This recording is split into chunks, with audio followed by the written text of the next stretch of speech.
Good morning, good morning, good morning.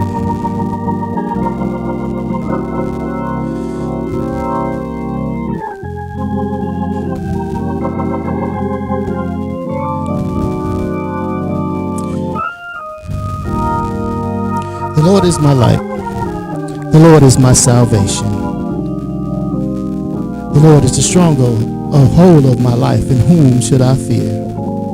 Even when the wicked, even my enemies and my foes come upon me to eat my flesh, they shall stumble and fall. Turn to your neighbor and say, I ain't never scared.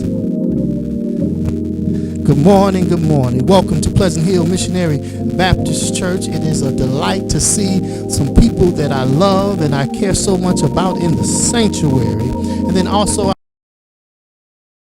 YouTube. We here at Pleasant Hill, we know that the church is more than just a building. We understand the church is more than just a building or a routine that you come to every week.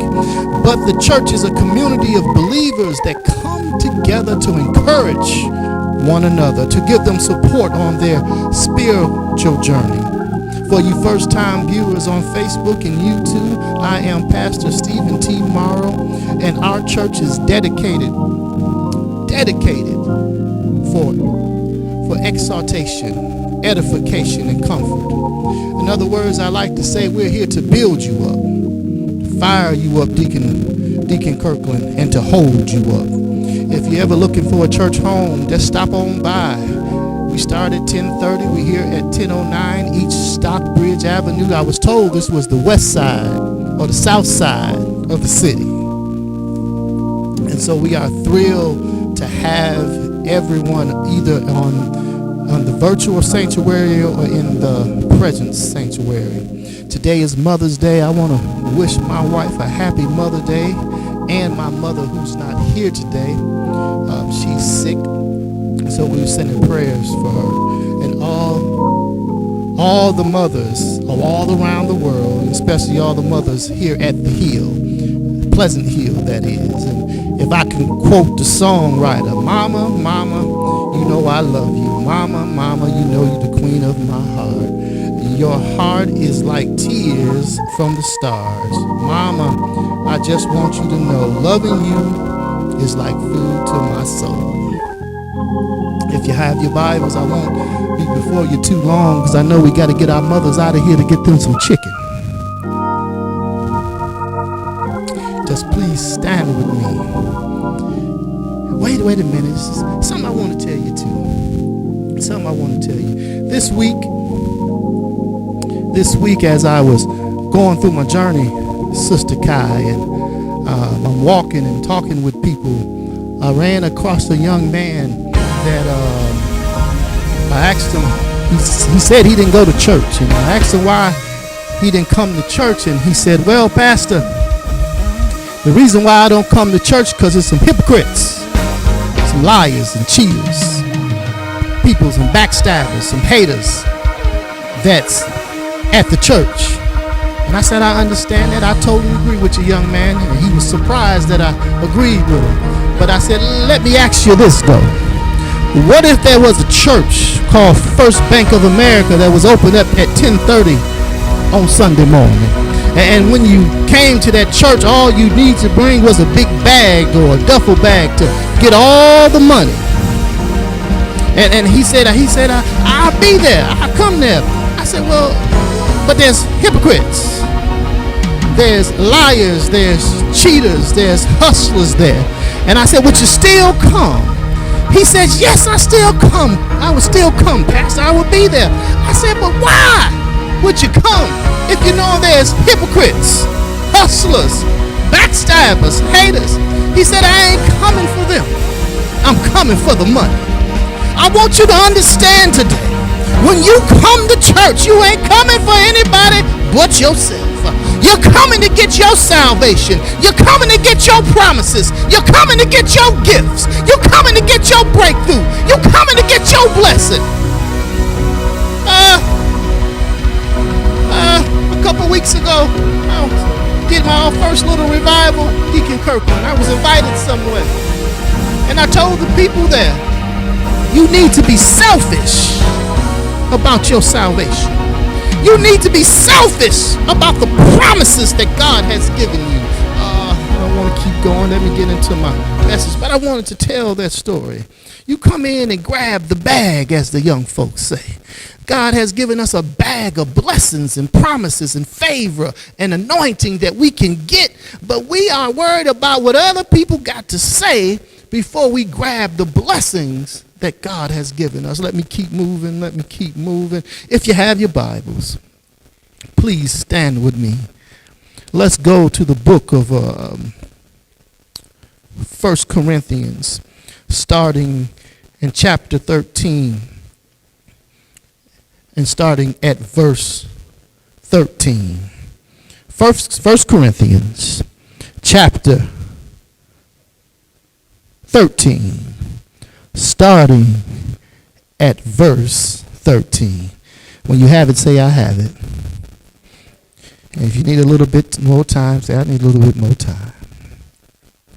And the word reads, and now these three remained: faith, hope, and love. But the greatest of these is love. You may be seated in the presence of God.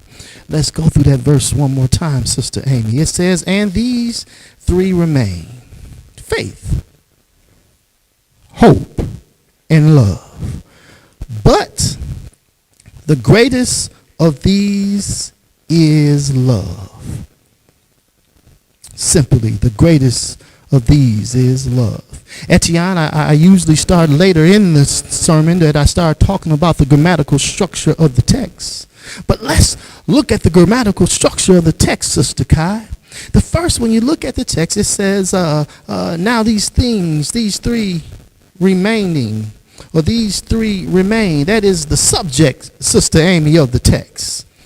And it's referring to faith, hope, and love. And then the verb in the text, Sister Tyra, is remain, which indicates that love and faith and hope always endures. It never stops. It says always continuing.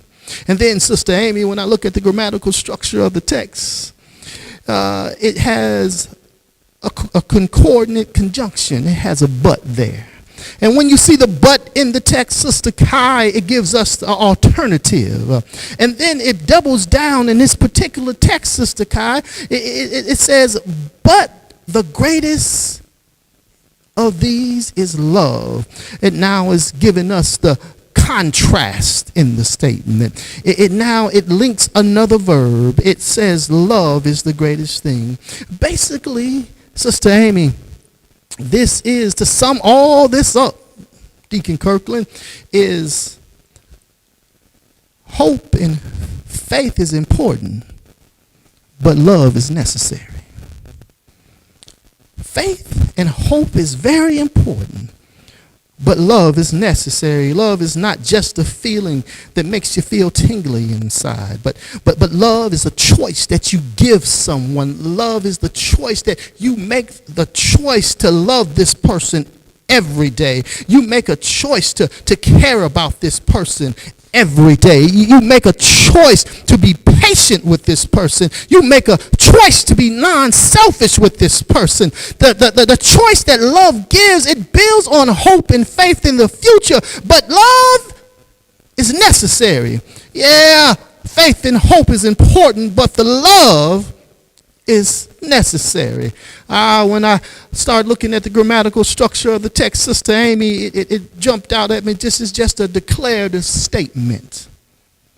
So you know how we do here at Pleasant Hill. Turn to your neighbor and say, neighbor, oh neighbor, the preacher needs all your prayers and all your amen. The declarative love of mom. The declarative love of mom. I know we have all heard the phrase that A mother's love has no bounds.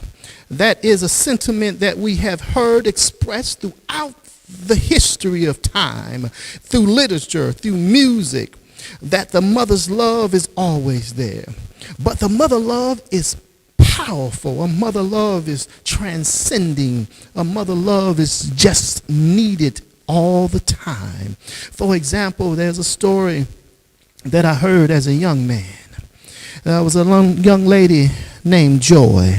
Joy was a single mom, and she didn't have a lot of money. She was a little poor. She was in poverty, but she had two small kids. And one day, Sister Keisha, I want to thank, let me pause right here for a commercial break. I want to thank Sister Keisha. She wasn't here last week, but the week before that, I was traveling to the revival, and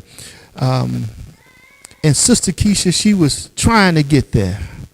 She was calling me while I was trying to find a ride myself, and she wanted to roll out with me, and I appreciate that.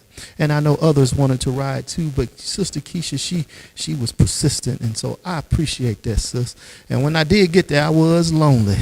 I was lonely. It wasn't a lot of us there, but it was so much stuff that had happened trying to get to Ben Harbor that day, and I knew it must have been the enemy trying not to get me there. And when I got there, and I preached my little sermon, I did my little sermon, Deacon Kirkland, and I came on out the pulpit, and there was an older woman that was there. I had met this woman a few weeks prior in a Walmart parking lot in Ben Harbor, and she was talking with another preacher. And I knew that particular preacher, and I walked up to him and said, "Hey, Pastor, how you doing?" And he introduced me to her, and then she asked me, because it was the Sunday after Easter, she asked me, "What did you preach on Sunday?" And I kind of gave her a snapshot of my message, and she started shouting right there in the parking lot.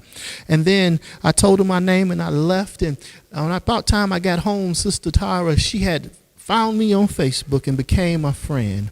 So then when the flyer of the revival came out, it was spread it all around. And so when I came out of the pulpit and talked to her, she said, "I wouldn't miss this for the world.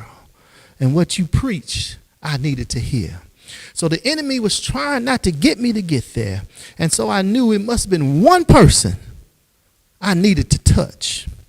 And it didn't matter if it was 1,000 people, because it's always that one. Because that one can change many lives. That one can bless people on and on and on. So sometimes don't worry about the masses. Just see, can you help that one? Let me jump back into my story. That was a commercial break. Let's get back to it. There was a single woman named Joy, and she had two kids, and one of her sons got definitely deadly ill. He had a illness that could kill him, or it was an illness that he was going through, but it required some medical treatment that she couldn't afford, Sister Amy. So Sister Joy started raising money for the treatment. She started selling everything that she owned. She started calling friends and family. She did a GoFundMe. She was asking from the Cash App, "I need this for my baby." She even went and stood on the corner with a sign saying, "I need to help my baby because my baby is sick, and I'm going to do all I can do to get the money for his treatment." And she never gave up hope. She kept fighting to the end. And the good news